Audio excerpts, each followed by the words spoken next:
Hi guys, today we're going to look into how to build Doom in a way that lets you run people down. We're going to cover the starting, mid, and end game items, so make sure to stick till the end of the video to learn how to be broken on Doom. Also, press the like button and subscribe for more future guides on heroes that we all love.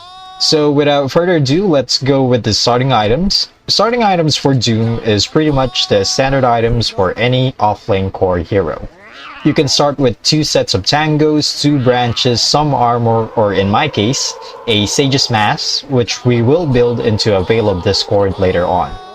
Your goal in the early game is not to fight the enemy core, but to secure last hits as much as possible, just right until you get an early power spike from level 2 Scorched Earth.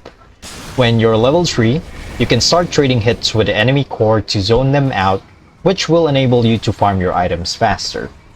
And once you get a Veil of Discord, this is where it gets fun. You can quickly run down anyone with a Veil plus Scorched Earth combo, and if that isn't enough, make sure to have at least one support with you to ensure the kill. Next item we're going to talk about is going to be a Boots of Travel. I know you're probably going to ask, why a Boots of Travel of all things? Why not a Drums of Endurance or a Blink Early?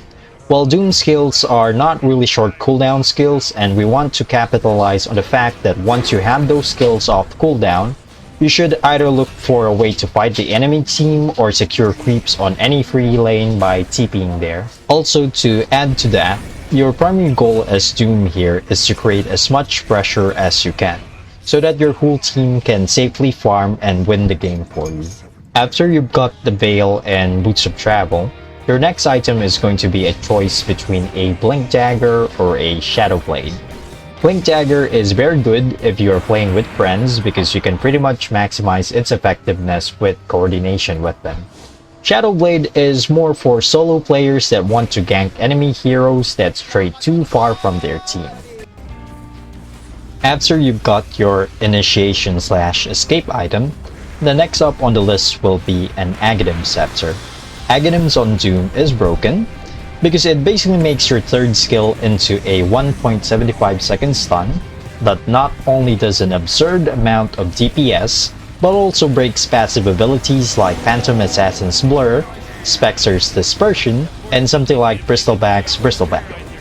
After Ags, the next logical choice for any Doom player would be to build a BKB. Remember, if they disable you first and get to kill you, that's a wasted opportunity. BKB lets you man up and finish people off with your combo, but please keep in mind that again, your skills have somewhat of a long cooldown. So once fights break out and you pretty much unleash all your skills and kill the targets you've designated, always remember to look for a free lane to farm again. After BKB, what I usually build on Doom would be an Assault Cuirass, or if your team already has one, you can do something like a Shiva's Guard, or better yet, an Orchid of Malevolence.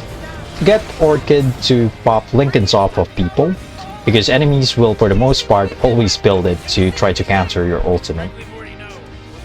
After that, you're pretty much set for life on Doom. It's either you've already created too much space that you've won the game for your team, or you still lose because your team never capitalized on the amount of pressure you've created. And that should be all for now.